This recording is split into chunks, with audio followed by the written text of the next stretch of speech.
दिनांक 11/4/2025 मैदान होते रोकडेश्वर केसरी घोटावडे।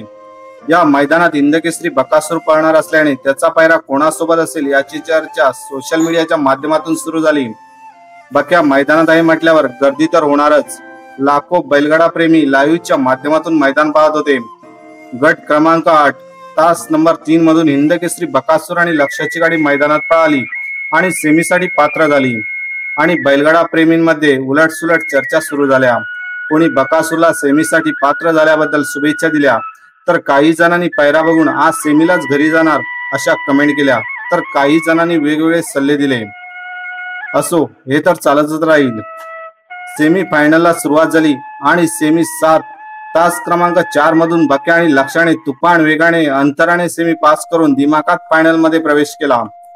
आता फायनलला अटीतटीची लढत बघायला भेटणार होती, कारण तास क्रमांक 3 वर पिस्टन 22-11 आणि कॉकटेल, तर तास क्रमांक 4 वर हिंदकेसरी बकासूर आणि लक्ष्या। बकासूर पळण्यासाठी खाली गेला आणि वैभव मामा आणि मोईल यांच्या असे लक्षात आले की बकासूरच्या एका पायाने लंगडतोय। आता गाडी पळवायची की नाही हा यक्ष प्रश्न त्यांच्या समोर होता।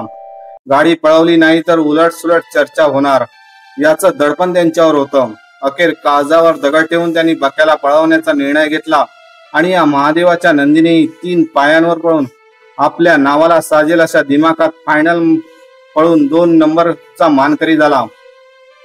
बकासूरच्या पायाला लागलं। ही बातमी वाऱ्यासारखी सगळीकडे पसरली आणि लाखो बैलगाडा प्रेमींचे हात बक्याला बरं वाटावं म्हणून देवासमोर जोडले गेले। एरवी उलटसुलट चर्चा करणारे, कधी टोचून बोलणारे हे बैलगाडा प्रेमी आज बकासूरसाठी प्रार्थना करताना दिसले। हीच ताकद असेल बैलगाडा क्षेत्राची आणि नंदीवरती प्रेम करणाऱ्या नंदी प्रेमींची। हीच ताकद असेल प्रत्येक मैदानात बक्याला चांगला पायरा असावा असा अट्टाहास करणाऱ्या बकासूर प्रेमींची। हीच ताकद असेल बकासूरच्या पायऱ्यात पळून नावारूपाला आलेल्या प्रत्येक बैलगाडा मालकाच्या आशीर्वादाची।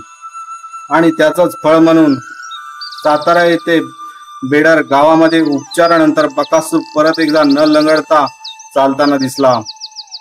अनेक आशीर्वाद रूपी अदृश्य हात आणि चाहत्यांच्या गळ्यातील ताईत असलेला हा महादेवाचा नंदी आपल्या फिटनेससाठी ज्याला बैलगाडा क्षेत्रामध्ये मानलं जातं, तो लवकरच आपल्या मैदानात दिसेल, तोही त्याच ताकदीने।